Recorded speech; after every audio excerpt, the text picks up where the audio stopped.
Hello everyone.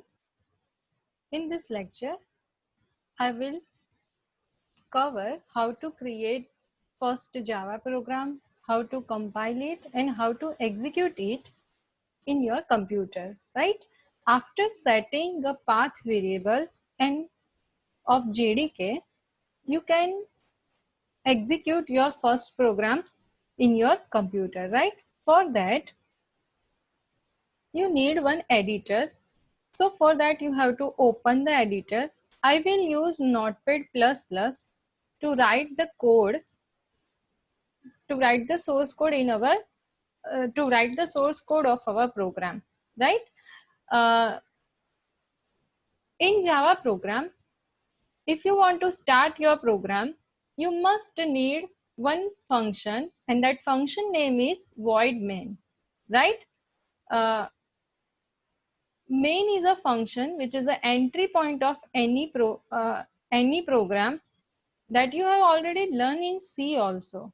If you want to execute your program, then you have to create at least one function and that function name is main. So here the main is a function name, right? For Java, if you want to execute your program, you need one function main. This void indicates the return type of the function. Here this main function returns nothing. See here, this function returns nothing. That's why we are specifying the return type of main is void, right? This is the syntax to declare the parameter. This parenthesis is used to declare the parameter of a main function. In Java program, the parameter of the main function is array of a string variable. Array of a string, that means string is a built-in class and we are declaring args as a variable. This variable having the type of string type of array, right? The syntax of array that I will cover in later on lecture. This brackets indicates body of the function. Now inside this main function, we can write the statements of a program.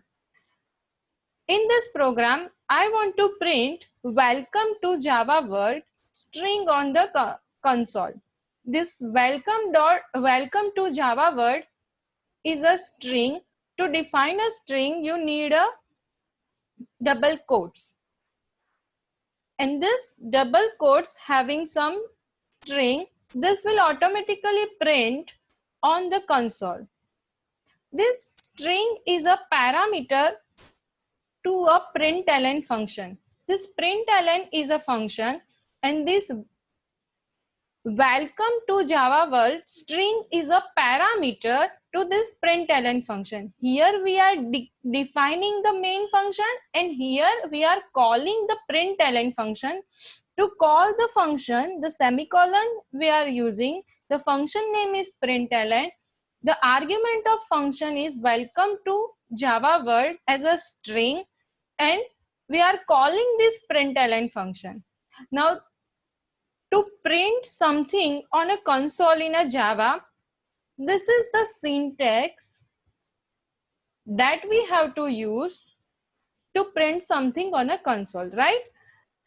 This system is a built-in class name and this system class having one static object of a print stream class.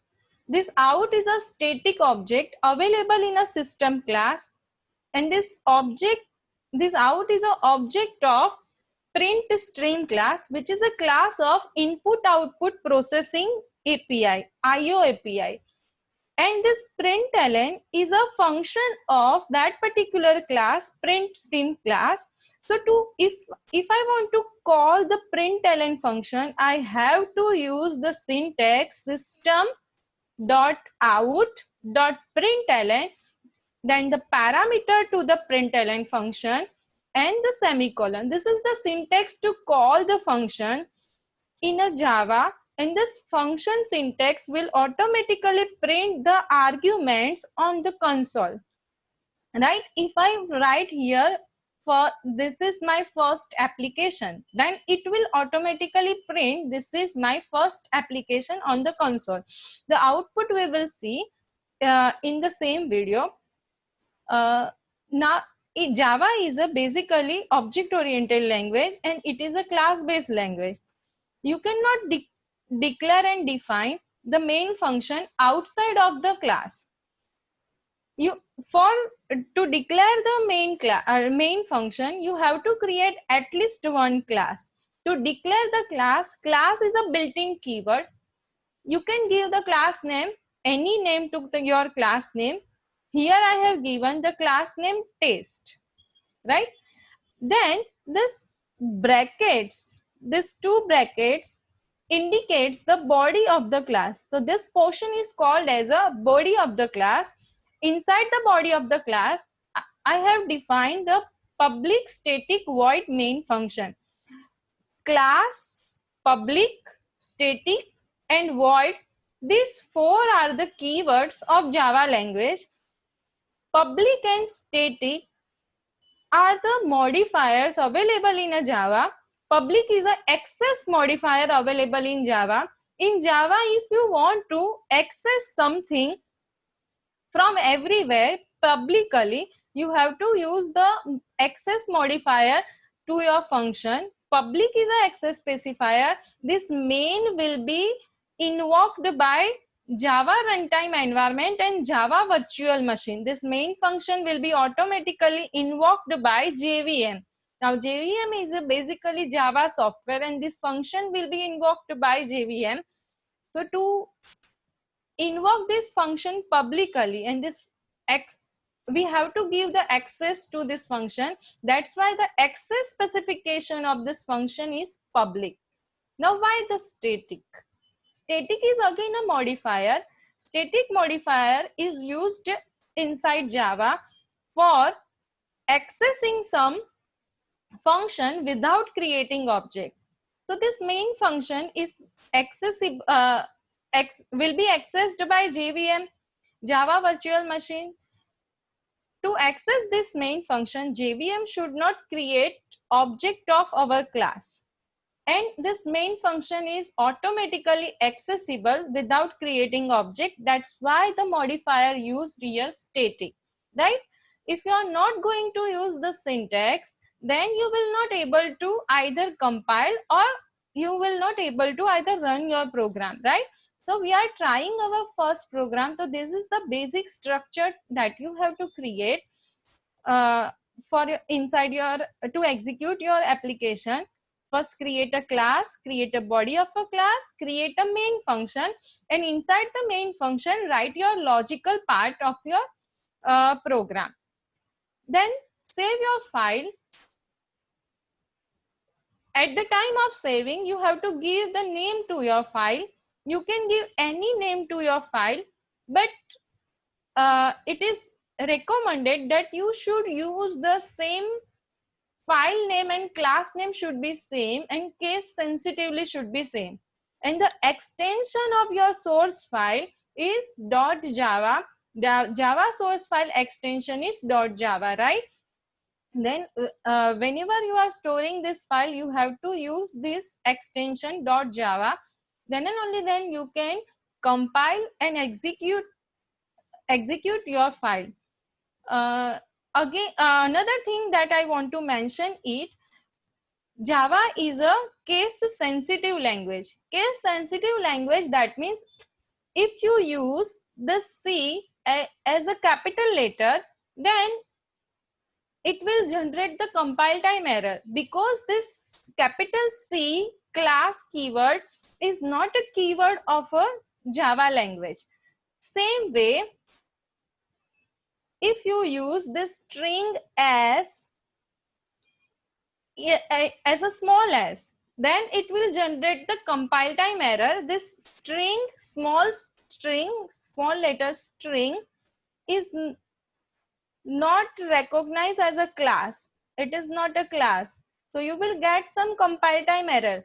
So Java, keep in mind one thing, Java is a case sensitive language. So you have to use each and every each and every letter of this code case sensitively. This out O is small, this print P is small, but the S of a system class is a capital, right? So let's type this program in Notepad++. I'm going to open the Notepad++.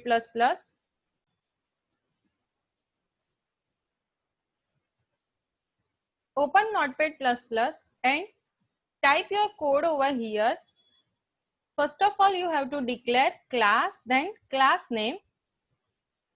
I'm writing here class name as a test. Then create the body of the class.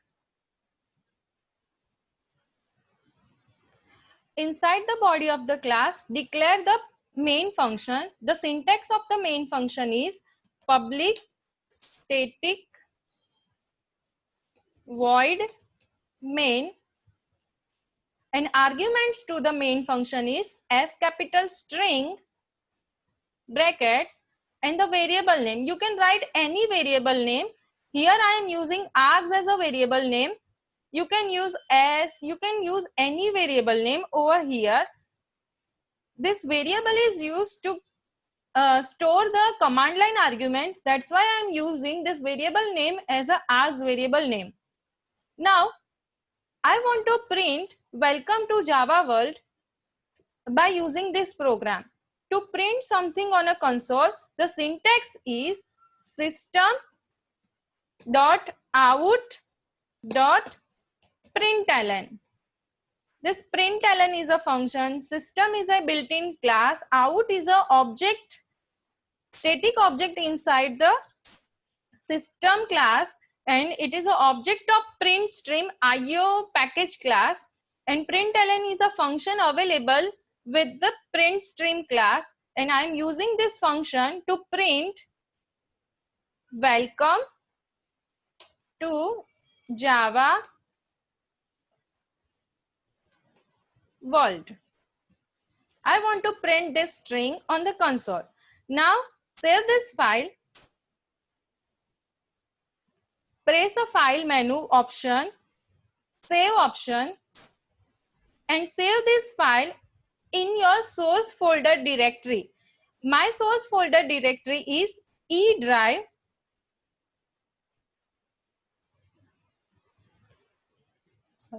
D drive OOPJ.